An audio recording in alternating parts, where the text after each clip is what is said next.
A trigger warning for those of you who haven't read the title. In this episode, we will discuss war crimes at length. I won't go into too much detail about what the crimes involved specifically, instead just describing them vaguely as torture or humiliation or what have you, but still, there's only so much you can do to pretty up a topic like this. If any of this content causes you distress, please listen to another episode.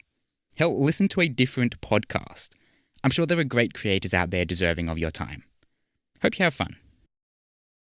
Have you ever wondered what makes people obey? How do you get inside someone's head? And once you're there, what do you do with that power? Do you use it for good or for something else? If so, you're a bad person and you should feel bad for even having the thought. Using psychological techniques to manipulate other people's behavior is unethical, exploits their trust, and undermines your relationship by depriving them of their subjectivity as a human being. But not everyone across human history has been as morally upstanding as you are. In fact, across history, all sorts of leaders have used their authority to convince normal, average citizens to commit all manner of unspeakable acts. These range from the relatively mundane, like a teacher heartlessly demanding their students be quiet during silent reading time, to the generation-defining, like governments across the world ordering their citizens to stay inside during a pandemic. But authority can go even further than that. For instance, how was Adolf Hitler able to convince an entire nation of presumably good people to not only accept, but endorse, fight, and die for the Holocaust? This was the question on the mind of Stanley Milgram, a social psychology professor at Yale in the 1960s. The trial of Adolf Eichmann, a high-ranking Nazi who managed to survive the war but was later captured in Argentina, had recently occurred, and Milgram found Eichmann's defense curious. Eichmann, despite being personally responsible for the deaths of hundreds of thousands of Jews, insisted that he was simply following orders. He couldn't be held to blame for the Holocaust. He was just a cog in the machine. The real sin belonged to the higher-ups, to Hitler. Eichmann's only sin was that he, obeyed. This got Milgram thinking. What drives normal people to participate in genocide? Just how far is the average person on the street willing to go if someone gives them the order? What does it take for someone to obey? And perhaps more importantly, what does it take for someone to disobey? Hello and welcome to Psychology I.R.L, the show where I endeavour to bring a smile to every face and joy to every heart. Today's episode, obedience and why war crimes happen.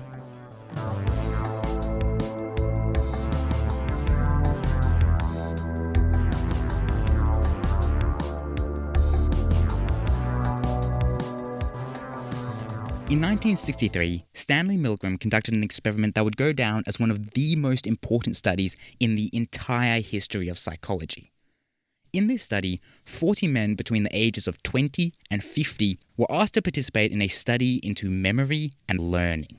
When the participants arrived at the lab, they were paired with a Confederate who worked for Milgram, named Mr. Wallace. The participant and Mr. Wallace drew rolls from a hat to determine who would be the teacher in the experiment and who would be the learner. In reality, the draw was fixed, so the participant was always given the role of teacher and Mr. Wallace of learner. Then, the participant and Mr. Wallace were taken to different rooms. The teacher couldn't see Mr. Wallace, but they could hear him, which would become important later. In front of the teacher was a machine with a series of levers, labelled with a voltage level, starting at 15 volts and reaching all the way through to 450 volts.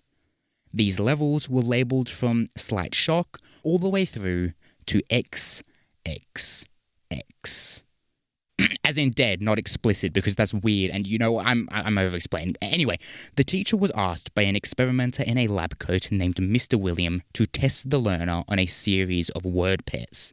If the learner answered with the correct word, great, they could move on to the next one. But if they answered incorrectly, the teacher was asked to flick one of the levers and deliver an electric shock. Mr. Wallace would answer according to a predetermined script, averaging about one correct answer for every 3 incorrect answers. With each incorrect answer, the voltage delivered would increase. At first, things seemed to be going okay, but as the voltage increased, Mr. Wallace would start to grunt or yelp in pain. His responses got louder and louder as the shocks got stronger and stronger, and in some versions of the experiment, he would plead for mercy, claiming he had a sensitive heart condition. Once the voltage reached 300 volts, Mr. Wallace would start pounding on the wall, and once the highest voltages were reached, he would go silent. If, at any point, the participant asked to stop the experiment, Mr. William would prompt them, saying, "Please continue." If they still resisted, he would tell them that the experiment requires you continue, and it is absolutely essential that you continue. And finally, you have no other choice. You must continue. If, after that, the participants still resisted, then they would end the experiment. Across the trials, only 14 participants ended the experiment. All participants delivered up to 300 volts, and 2/3 reached the maximum voltage. I repeat, 2/3 of participants with no prior criminal record or mental health issues killed a man because somebody in a lab coat told them to. Of course, in reality, Mr. Wallace and Mr. William were both actors. No one was hurt in the experiment, but the participant didn't know that. As far as they knew, Mr. Wallace was a real person receiving real electric shocks on the other end. As far as they knew, they had just killed a man in cold blood. So that's fun. Milgram explained this theory using something called agentic state theory. Agentic state theory is the idea that, when given an order, people are quick to reduce themselves to mere instruments, absolving themselves of the responsibility of their actions. They deny their own agency as human beings, and in doing so, become little more than tools for those giving the orders to use. This is, according to Milgram, why atrocities like the Holocaust are possible in the first place. It's like Eichmann said, it's not his fault he killed so many people. It's Hitler's fault. Eichmann was just following orders. It shouldn't be a surprise that men like Eichmann went along with the Holocaust. The average American will become a murderer with little more than a firm, but not impolite, order. This is a massive finding that has influenced explanations of atrocities ever since, because it demonstrates the sheer power that those in positions of authority wield. Most of us like to think that we're good people, but the Milgram study shows that, more often than not, even the gentlest of us can be made to do wrong with little resistance. We all like to think that if we were in the Milgram study, we wouldn't obey. But really, who can say? Of course, even in the 60s, Milgram's study came under some pretty intense criticism. I mean, for starters, the ethics of running a study like this are questionable, to say the least. I mean, it's not like we're harvesting organs, but still, we brought a bunch of people into the lab, lied to them, even worse, gaslit them, convinced them that they'd killed a man, then sent them on their merry way. What? In what world is that an acceptable ethical thing to do? Well, not this one, apparently, because Milgram received backlash from many of his fellow psychologists for the lack of care he took during the study. Among them was Diana Baumrind, who we're sure to talk about someday on this show if we ever do an episode on parenting, in which I, a single man with no children, will no doubt have innumerable contributions to make. Diana Baumrind published an article in 1964 in which she argued that Milgram had taken inadequate care to protect his participants' well-being. And, in other news, the sky is blue. After all, Baumrind argued, becoming a murderer, simulated or not, is a fairly traumatic experience, as I'm sure she would know. As far as psychology studies go, the Milgram experiment was a fairly distressing experience, and the participants didn't know what they were getting into when they signed up. Not to mention, the participants' right to withdraw from the study, without consequence or coercion, now a requirement of psychological research, was unclear. Strictly speaking, the participants were allowed to withdraw, but when a dude in a lab coat is breathing down your neck, talking about, "You have no choice but to continue," well, it's certainly a questionable setup to say the least. And suffice it to say that the ethical guidelines for psychological research were thoroughly reviewed following the Milgram study. So perhaps the defining legacy of the Milgram experiment is less its contribution to psychological research and more its contribution to research ethics. Which is a sentence I'm sure no psychologist ever wants to hear. But it is what it is. Sometimes you got to take big risks to get big rewards. If by big risks you mean traumatize 40 innocent men, and by big rewards you mean get a segment about your influence on research ethics on some dude's podcast. But hey, human rights are more like human guidelines anyway, so what's the difference? But in true scientific fashion, even when we put the ethics of the situation aside, there are still a few problems with the Milgram study. For one, the actual usefulness of these results in the real world is highly debatable. I mean, most of us, most of the time, aren't forced to electrocute strangers in a laboratory at the behest of some dude named Mr. William. The Milgram study is a weird, foreign situation in which to study obedience. For most of us, obedience refers to how we interact with our bosses, parents, and, in some unfortunate cases, spouses, not whether we decide to commit war crimes or not. There have also been some critiques about the actual data itself. Gina Perry, an Australian psychologist, has argued that Milgram omitted results that didn't suit his narrative, which I, a proud hypocrite, see nothing wrong with, but is apparently scientific malpractice. Perry wrote an entire book critiquing the Milgram study, titled Behind the Shock Machine, where she allegedly found something other than the PowerPoint is plugged into. Also, Milgram's experiment only had 40 participants, which isn't too many, not to mention they were all men. Ew. You'd think that the male psychologists of the 60s would have been all over an experiment demonstrating how women learn to follow orders, but apparently not. So even if the results are valid, it's unclear whether these effects vary between genders. Maybe men are more likely to commit war crimes than women for some reason, or perhaps it's the other way around. The fact of the matter is that Milgram wouldn't know. That being said, replications of Milgram studies have been conducted since the 60s, or as close to replication as one can come without violating ethical guidelines, which is to say, not very close, and by and large they report similar results to Milgram's, with few or inconsistent gender differences. And besides, who's Milgram to let a little bit of dubious ethical practice and questionable research methodology get in the way of his revolutionary scientific discovery? So, in spite of the criticism, Milgram continued with a number of variations on his initial experiment to determine which factors, if any, impacted the chances of obedience. Among these, a few stood out. First, changing the experimenter from a researcher in a lab coat to a normal dude in normal dude clothes dropped obedience rates from 65% to 20%. And moving the study from the prestige of Yale to a private office decreased obedience to 47.5%.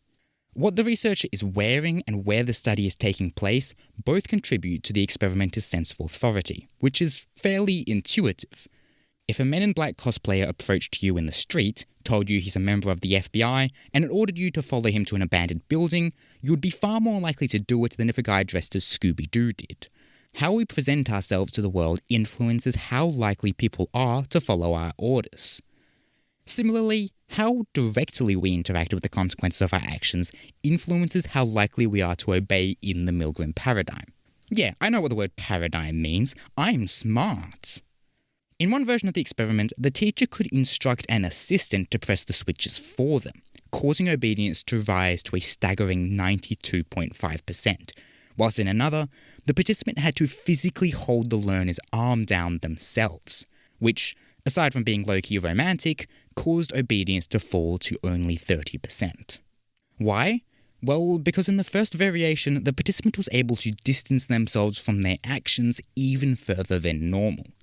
Not only were they just following orders, they weren't even pressing the button themselves.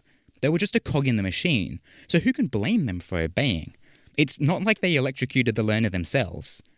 But in the second variation, they literally did electrocute the learner themselves. And that experience, being on the front lines, seeing the pain they're causing, gazing into Mr. Wallace's glittering eyes and feeling the tug of destiny in their heart as they delivered shock after terrible shock, well, that forced them to take responsibility for their actions. They couldn't deny their agency when they were the one pulling the metaphorical trigger. And the literal trigger, for what it's worth. And in yet another variation, the experimenter delivered the instructions through a telephone, rather than being in the room with the teacher. E-torture, as it may be. In this version, obedience was a mere 20.5%, which still means 1 in 5 people would have killed Mr. Wallace, but is a much, much lower number than the other conditions. Likely because it was easier to disobey when the researcher did not have a physical presence in the room. And in the same breath, In a final version of the study, in which there were multiple teachers, all but one Confederates of course, who themselves refused to continue the experiment, obedience dropped to as little as 10%. Seeing other people disobey gives us the confidence we need to stand up and fight too. Or most of us, anyway. I do find it quite funny to think about the 10% of participants who saw their partners decide they were in the wrong and went, I'm not like you sheeple, I'm going to kill this dude whether you like it or not. It's a little bit disconcerting, but hey, 10% is a much nicer number to work with than 65%, so there's that. Not to mention, many of these findings, such as that obedience is higher when the order is direct, unanimous, and peers do not rebel, have since been supported by replications of the Milgram study. So that's the Milgram study.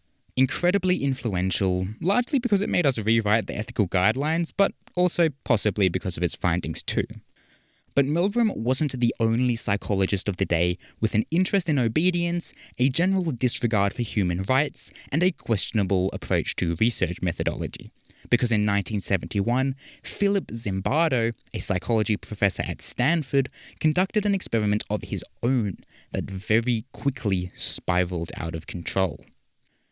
In this study, now called the Stanford Prison Experiment, 24 young men who were psychologically healthy, or as psychologically healthy as young men can be, were taken into the basement of the Stanford University Psychology Building, the first red flag, which had been turned into a mock prison.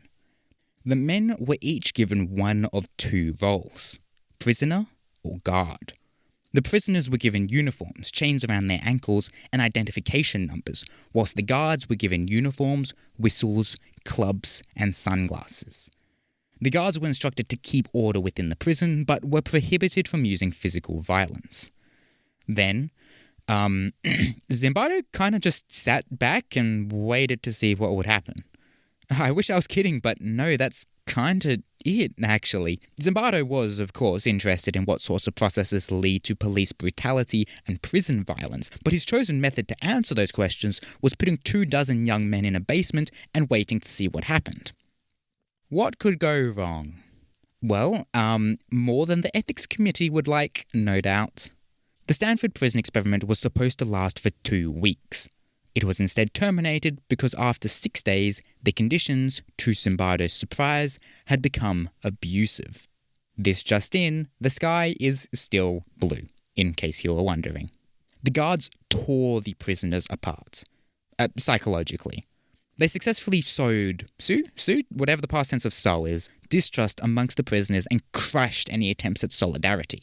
The prisoners, who internalized their status as prisoners, referring to each other only by their identification numbers, were starved, made to strip, forced to clean toilets with their bare hands, and generally made to humiliate one another.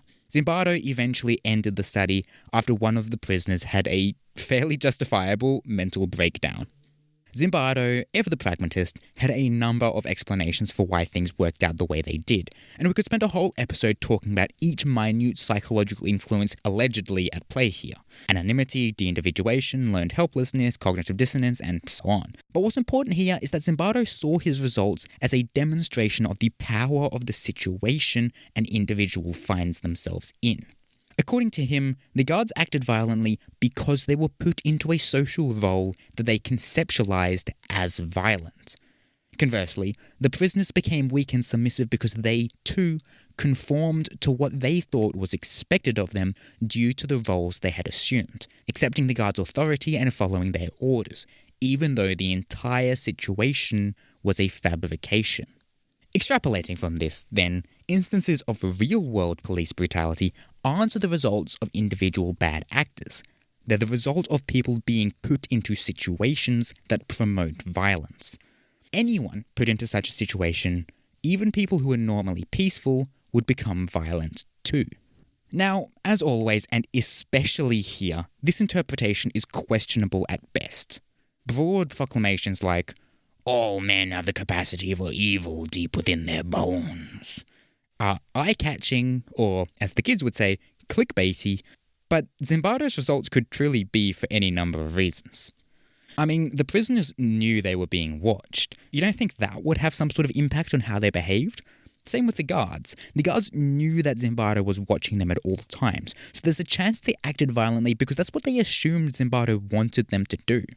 And to be fair, they were literally in a psychology experiment, so of course they'll do what they assumed the researcher wanted from them. Plus, 24 young men in the 70s are hardly representative of, all of humanity. It's all well and good to make broad, sweeping generalizations about human nature, but when the sample size you're drawing from is exclusively college-aged men, a demographic that only counts as human by technicality, your results aren't looking too valid. Still, and in the true spirit of this podcast, Zimbardo didn't let his lack of scientific validity or reliability stop him from using his results to draw sweeping conclusions with real-world ramifications. In particular, in 2004, news of prisoner abuse and torture at Abu Ghraib prison reached the public for the first time. For those who were unaware, Abu Ghraib prison was a prison complex in Iraq operated by the US military during the War on Terror. In 2004, photos published by CBS News brought to light gross human rights violations committed by US soldiers against Iraqi prisoners, many of whom were civilians. These violations, including physical abuse, systematic torture, sexual humiliation, and rape, were explained away by military officials as the actions of a few bad apples. This is, of course, an obvious lie, because unlike US soldiers, apples lack both the cognition and malice necessary to torture civilians. Likewise, Zimbardo was skeptical of that explanation. He knew from the Stanford Prison Experiment that even unassuming young men can become violent when put into a situation that they believe promotes violence. It's not a matter of bad apples, he argued. It's a matter of bad barrels. In his own words, I argue that we all have the capacity for love and evil. To be Mother Teresa, to be Hitler, or Saddam Hussein. It's the situation that brings it out. And if that situation happens to be my basement, which I have specifically designed to encourage violence, then violence is what's going to happen, dude. I may have added that last bit, but I think it makes his point a lot clearer. So, today we looked at the Milgram study, its procedure, its implications, its variations, and its criticisms, as well as Zimbardo's Stanford Prison Experiment. Combined, these studies seem to present a very situationist account of how obedience works, arguing that our behaviour is influenced more by how we interpret the situation and our roles within it than by our individual personalities, dispositions, or choices. But is this a valid interpretation? Are Milgram and Zimbardo's theories actually an effective explanation for atrocities? Did the Holocaust really happen because people were just following orders? Or is there something deeper happening here? The gray skies are calling me back to a place in my dreams. Okay, so let's recap. Milgram believed that the Holocaust occurred because, much like in his study, Nazi soldiers denied their personal agency and instead followed their superiors' orders unquestioningly. In doing so, they absolved themselves of the responsibility for their actions. The average Nazi wasn't evil, they were just following orders. Similarly, the guards in Zimbardo's experiment weren't inherently violent. They had assumed a social role that was violent. And in the same way, the soldiers at Abu Ghraib weren't necessarily evil people, but they'd been put into a situation that encouraged and excused violent behaviour. This approach to studying violence is intuitively appealing. I mean, the messaging is essentially that humans aren't inherently evil, but do have the capacity for evil within them, and whether this capacity is fulfilled depends on the situations people are put into and the social roles they take on. It's a gripping, emotional, and yet still largely rational approach to human behaviour. But is it true?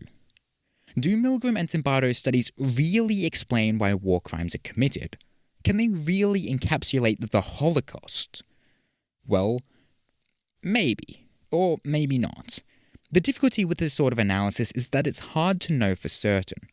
After all, the Holocaust has already happened, and most of the perpetrators are dead. We can come up with as many theories as we want about why things happened the way that they did, but it's hard to scientifically test those theories. Still, that doesn't mean we have to throw up our hands and call it quits. Unfortunately. In 1989, Kelman and Hamilton built upon the foundation outlined by Milgram and Zimbardo to explain the My Lai massacre. This was a massacre of between 300 and 500 civilians in South Vietnam. as well as the gang rape and mutilation of women and children by US soldiers during the Vietnam War. Only one soldier was ever convicted for this, by the way, and he only served 3.5 years in prison before President Nixon commuted his sentence. So, hooray for the justice system. But sure enough, when some of these soldiers were questioned for their actions, they insisted that they were just following orders. So, Kelman and Hamilton took what Milgram and Zimbardo had discovered about the powers of obedience and expanded upon it, developing a model to explain what, specifically, was required of the situation to allow for such atrocities to occur. In particular, 3 social processes are necessary. The first of these is authorization, and it is the process by which a situation is structured to absolve individuals of their personal responsibility to make moral decisions. In other words, violence must be ordered, encouraged, permitted, or approved by a legitimate authority figure. This, of course, should sound familiar, because it's precisely what happened in the Milgram experiment. Mr. William, an authority figure within the lab, specifically ordered the participant to act violently, and in doing so, absolved them of their moral responsibility. The participant could convince themselves that they were innocent, and that Mr. Wallace's death was Mr. Williams' fault. Authorization creates the conditions necessary for Milgram's agentic state theory to come into play. And looking at the other atrocities we've explored so far, authorization has occurred in each of them too. Zimbardo himself obviously authorized the violence in the Stanford Prison Experiment. The Nazi state authorized the Holocaust, and even in the case of Abu Ghraib, the US Department of Justice had signed a series of memoranda, aptly nicknamed the Torture Memos, a few years prior, that authorized the use of torture against foreign detainees and argued that US soldiers overseas were exempt from the Geneva Convention. Because that's a normal thing that normal countries do. The second process is routinization, through which the violent behaviors become routine. This is important because it stops the perpetrators from questioning their behavior. If it's all in a day's work, and they go through the motions automatically, then there's no chance to have a moral dilemma. This step is harder for people on the front lines to achieve, though very evidently it's still possible, but is especially easy for people committing atrocities from a distance, like people sitting at desks sending emails or operating machinery from afar. Much like in the Milgram paradigm, it becomes a lot harder to continue when you're the one holding the victim's arm down. Finally, dehumanization is necessary. Authorization removes the perpetrator's moral responsibility, and routinization stops them from questioning it. But in order to overcome their base intuitions, it's necessary for the perpetrators to stop viewing the victim as human at all. This is most obvious in the case of the Holocaust, in which Jewish people, as well as other select groups such as people of colour, Romani people, homosexual people, and those with disabilities, were systematically marginalised, scapegoated, and stripped of their humanity. But this process was apparent at Abu Ghraib too, where many prisoners were humiliated specifically because they were Arab and/or Muslim. And zooming in on the Stanford Prison Experiment, we can see dehumanization at play here too, in the use of the prisoners' identification numbers. Both the prisoners and the guards stopped using the prisoners' names entirely, referring to them instead by their numbers, stripping them of their individuality and reducing them from humans to mere objects. So there we go. In order to create an environment that allows for sanctioned violence, that violence must be authorized, made into a routine, and the victims of that violence dehumanized. This is a useful framework to use, and it seems to track with the examples we've looked at so far. But it's certainly not the whole story. After all, as some researchers have pointed out, the Milgram participants were reluctant perpetrators. Given the opportunity to withdraw, many of them did, and those who continued expressed remorse and regret. But the Nazis? The Americans in Iraq and Vietnam? Forget remorse, many of them reveled in the violence. They went out of their way to humiliate their victims in new and inventive ways. Forget cogs in a machine, they were the grubby hands operating the machinery in the first place. So what's going on? Well, another theory we could use here is social identity theory, which looks at the ways we conceptualize social groups and our places within them. Chances are we'll do an episode on this topic at some point in the future, so I won't go into too much detail here, but the idea is that perhaps these soldiers did the things they did in order to conform to a group identity. Much like in the Stanford Prison Experiment, they acted a certain way to fit into the particular social role they inhabited. Post argues in a 2011 paper that Abu Ghraib is an example of groupthink, for instance, in which the social group established by the soldiers justified their torture as a necessity in order to extract information for the greater good. They were following orders, yes, but not begrudgingly. They had become part of a social group that encouraged this violence. Alternatively, Haslam and colleagues argued in a 2016 paper that, rather than blind obedience, what we're actually seeing here is engaged followership, in which the perpetrator is actively involved in the crime due to their identification with and support of the authority, as well as their lack of identification with the victim. They argue for this using the Milgram paradigm. The participants in the Milgram experiment didn't just blindly obey, they chose to participate, even if they felt conflicted, because they identified with Milgram's goals and supported his efforts to improve human knowledge and scientific understanding. When the researcher was absent from the room, however, their identification with them decreased, so they were less likely to obey. And vice versa, when the victim was in the room with them, they could see and relate to their suffering, so their identification with the victim increased, making them less likely to continue. According to this approach, atrocities are very often committed because we identify with the group giving the orders, and not with the victims. And yeah, this checks out. I mean, identifying very strongly with one particular group and not with another is a fairly central tenet of Nazism. And at the same time, Abu Ghraib was largely driven by an out-group prejudice. The US soldiers went out of their way to humiliate the prisoners on account of their belonging to a particular social group, in this case Muslims, forcing them to pray to Jesus even as they were being tortured by so-called Christians. So much for loving your enemies. And for what it's worth, there's a degree of research that seems to support this approach. A joint Belgian-Rwandan study in 2021 found that Rwandans in Rwanda were more likely to obey immoral orders than Rwandans in Belgium. They argued that this was because of a greater cultural relationship with the authority. As in, because the Rwandans identified with a fellow Rwandan given the order, they were more likely to follow than if a random dude of another group gave the command. And, again, this checks out. Both Nazis propagating the Holocaust and the Americans involved in Iraq and Vietnam were following orders that they saw as being delivered by and for the people they had a cultural connection to. The Nazis were fighting for Germany and the Americans for America. Chances are they would have been far more likely to disobey had the order come from a foreign official. And similarly, a French study from 2014 found that people were far more likely to torture simulated torture. We have ethics committees and stuff now, I swear. People of particular ethnicities and group memberships. People who were alleged members of Al-Qaeda were obviously tortured more than people unaffiliated with terrorist organizations, and people of North African descent were tortured more than those of French or Spanish descent. Why? Well, because the participants were French, and for the average French person, North Africans are a more stigmatized outgroup than other French people or the Spanish. This isn't necessarily surprising, but it does support the idea that these crimes are driven, at least partially, by the extent to which we identify with the victim. And as a general rule, we identify less with stigmatized outgroups, which makes it easier to dehumanize them. But hey, it's not all doom and gloom. I mean, it's mostly doom and gloom. We are talking about war crimes, but let's take a moment to think less about why people obey and more about why some people don't. After all, not everyone in the Milgram experiments conformed, did they? Some people withdrew.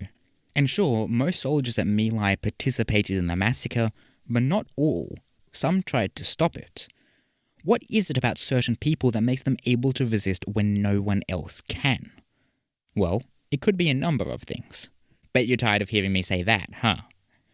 First of all, we should acknowledge that it's possible that individual differences play a role in atrocities before we even reach the moment of truth in the first place. A 2007 replication of the recruitment method of the Stanford Prison Experiment found that those who volunteered for the study scored higher in aggressiveness, authoritarianism, Machiavellianism, which is the idea of being manipulative and disregarding empathy and morality, narcissism, and social dominance. Plus, they were lower in empathy and altruism than the average person. It's possible then that Zimbardo found the results he did because his study specifically attracted people who found the concept of an adolescent male basement prison appealing. And in the same way, perhaps people who are drawn to violence or power naturally drift towards certain social roles, like the military or the police force, that allow them to satisfy those urges. From this perspective, war crimes, police brutality, and other instances of authorities overstepping their boundaries could be due not to the social makeup of these institutions, but to the types of individuals they attract. Though, of course, it could always be both. Yet another thing I'm sure you're tired of hearing me say. Even once we reach the moment of truth, however, where an individual is forced to make a potentially unsavory choice, our individual differences and personalities continue to influence how we respond. A 2014 study looked at exactly this, measuring participants' personalities and political orientations in relation to their levels of obedience within a Milgram paradigm. The study found that those who were higher in conscientiousness and agreeableness were more likely to obey their orders than other people, which makes sense.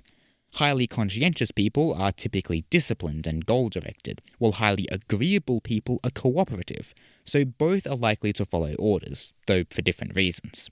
Interestingly, political orientation appeared to play a role in obedience too.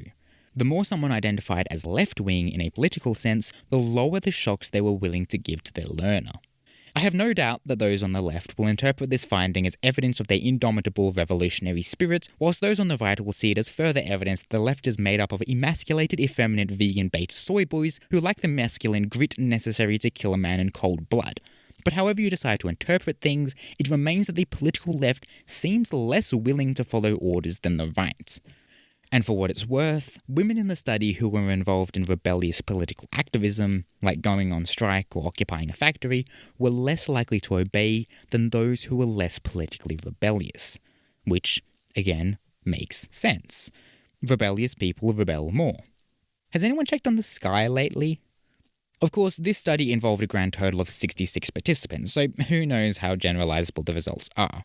Still, it seems to establish that our personalities and beliefs can impact how likely we are to bend beneath orders. And if we go back to the Rwandan study I mentioned a while ago, we can see further evidence for this. This study involved participants who were born in the first generation following the 1994 genocide. I don't have time to explain why there was a genocide in Rwanda, just know that it was Belgium's fault. This study found that disobedience in the Rwandan participants was associated with a higher neural response to the pain of others. In other words, people who had stronger experiences of empathy were less likely to follow orders. Furthermore, the more these participants reported that their families had suffered during the genocide, the less they were willing to obey.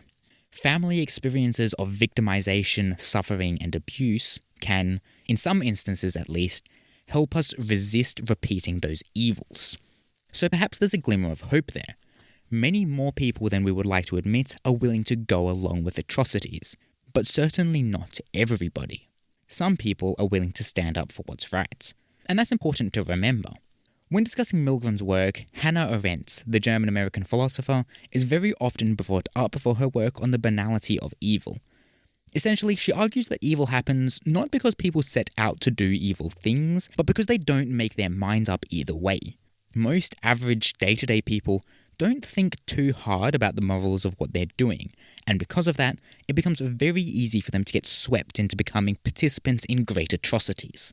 It happened in Nazi Germany, it happened in Rwanda, and it's currently happening across the world today. You could even argue that it happens on a smaller scale in our day-to-day society.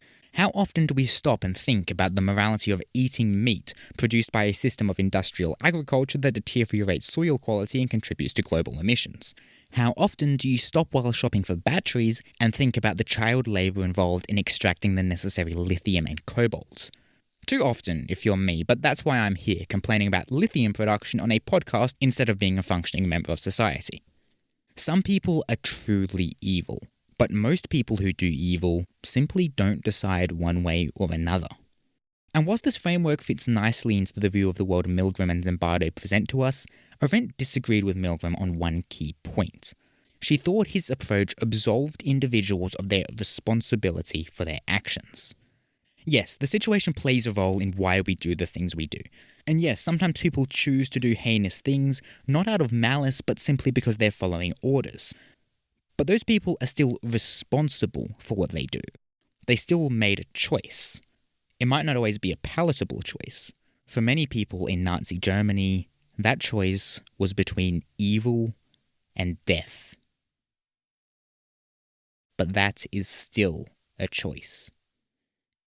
So, what should we do with this knowledge? Well, as the world's premier expert on genocides, apparently, there are a few points that I think we can take away from today's discussion. Going back to Kelman and Hamilton's three-step model, if we as a people want to avoid creating the circumstances that allow for atrocities to occur, there are a few things we should do. To prevent the authorization of violence, we should take a hardline stance on human rights, both within nations and as an international community. That sounds kind of obvious to say out loud, but may I remind you that the United States went out of its way to question the jurisdiction of the Geneva Convention during its war on terror. If we actually want to prevent violence, and there's a small cynical part of me saying that we don't, we can't budge on issues of human dignity. When the International Court of Justice orders a country to halt its military activities, we should listen. When the International Criminal Court puts out arrest warrants, we should take heed. When human rights organizations criticize a state for human rights abuses, apartheid conditions, and plausible genocide, those accusations should be taken seriously and acknowledged by those in power, rather than hand-waved away as racism in an attempt to dodge the form of the argument without ever engaging with its content. Hypothetically, the routinization of violence, on the other hand, is a bit trickier, because making otherwise appalling behaviours routine is sometimes necessary to function in war times. That said, we should, where possible, try to prevent military efforts from becoming routine, and to keep potential perpetrators reflecting on the morality of their behaviour.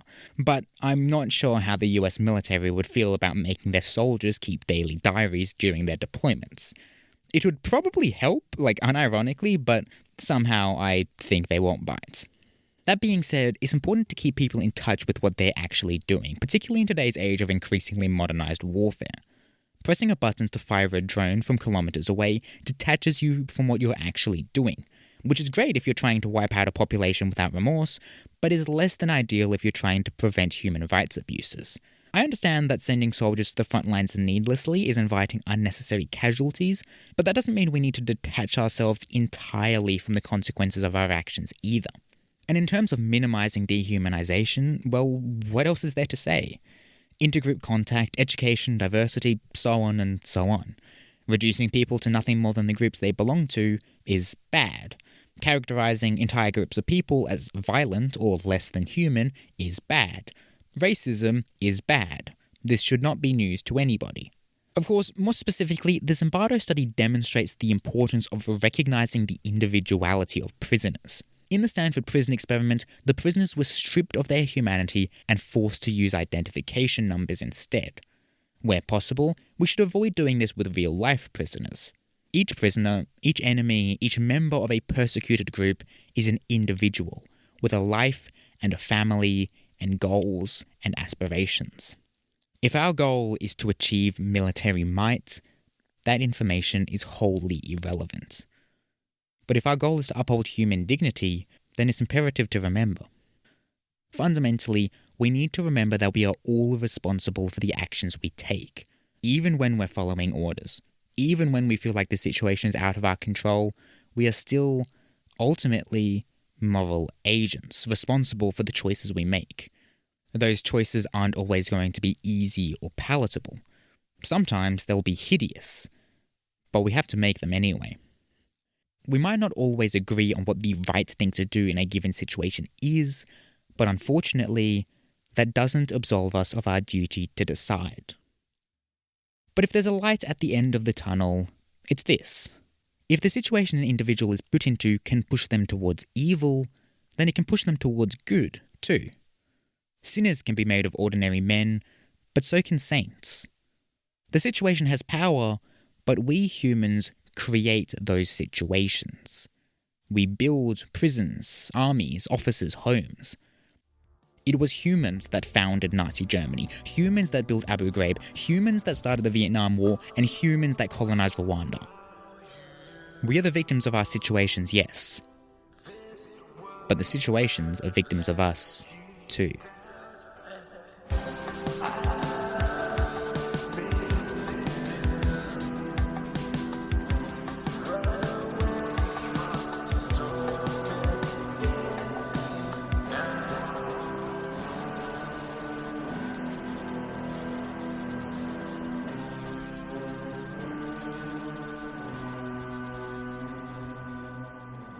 Thank you for listening to this episode. You'll have to forgive me if the focus slowly shifted from obedience in the strictest sense to why do bad things happen more generally, but I hope you found the discussion interesting. If you're looking for something further to research, which you're not, but I'll throw it out there anyway, then I would be very curious if there are any takes out there for how these same processes function within unethical corporations too. I didn't have the time or space here today to explore it in sufficient detail, but the idea of turning an atrocity into a routine and absolving yourself of the ability to question your behavior in the process reminds me very strongly of oil executives issuing commands to destroy ecosystems and cripple communities from their pristine offices. It's a very similar image to a soldier controlling a drone from kilometers away. This show is written, performed, and produced by me. Music by Matt Ponio. I could say something like, I order you to leave a 5-star review for this podcast, but that would undermine your individual subjectivity as a human being. Plus, it's cringe, and we're not about that on this show.